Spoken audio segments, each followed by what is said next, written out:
How many people do this, Al? Nobody. Nobody. Are you rolling the dice? I'm not rolling the dice. I know what the hell I'm doing. Dangerous reptiles and the humans wild enough to wrangle them. Yeah, I think you can put them back.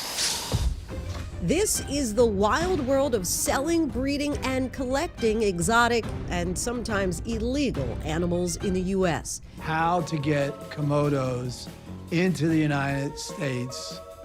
I just happen to say, if you were to ship in boxes of 100 water monitors, hatchlings, so they were like 4 to 6 inches long, and you have a baby Komodo dragon, and you ship them in, you'd have to be an expert at Fish and Wildlife to open up a box of them and go, that's not a water monitor, that's a Komodo dragon. Eric Good has spent years on the trail of the exotic animal trade, driven by a love of all creatures that crawl and slither, snakes in particular.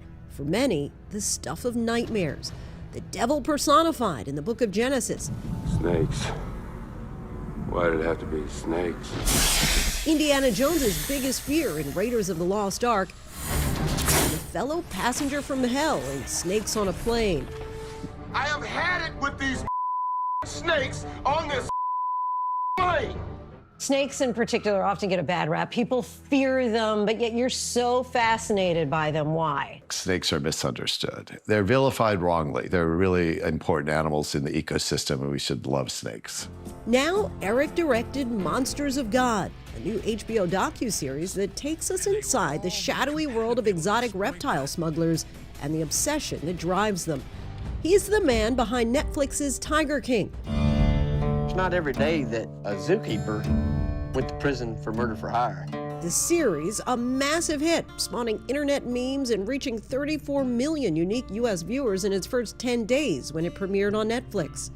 And Chimp Crazy, exploring the bizarre U.S. subculture of people who obsessively dote on pet chimpanzees. There is this culture of almost entirely women who raise chimpanzees and monkeys as if they're babies. There is nothing like holding, loving, being around a chimp. But really, to make a story, whether it's Tiger King or Chimp Crazy, you really need to find a story, and you need to find interesting characters along the way to tell that story. And so this one was more challenging, and I had to go much deeper into sort of investigative journalist kind of work to tell the story. Good's investigation takes him into the world of exotic animal traders. They buy rare snakes and lizards from around the world, selling them to zoos or wealthy private buyers. As I got older, I worked for places that had reptiles, and I learned how to do shows, wrestling alligators and milking venomous snakes for the public, you know. How deadly is this king cobra? Well, you would certainly die. I started to sell a few things on the side, and it got so big so quick. That's how I began. Tommy Crutchfield rose to fame in the 1980s and 90s as a reptile dealer. In 1999, he pleaded guilty to 7 felony counts involving smuggling and illegal wildlife trafficking and was sentenced to 30 months in prison. They know the difference in your handling food. Now, my hand smells like that chicken. Watch it, watch it, watch it. Come here, bud. Sorry, be careful. See? Careful. See him get interested? You see his nicotine membrane? He's thinking, see? He's seeing the world through his tongue. Tommy, you're the lizard whisperer. And at the top of the collector's wish list, reptiles so rare, they're virtually impossible to get your hands on. At that time, the rarest of the rare had become the Fiji Island iguana. Fiji Island iguana is reptile magic. Absolutely incredible, beautiful animal. Beautiful, beautiful. Lime green and pale blue crossbands on the males. It's got lemon highlights on its lips. It's got this beautiful eye. It's got these long, sharp nails. They're magnificent creatures. You can't have them in the United States, so if they did come in the United States, they were like getting the Mona Lisa.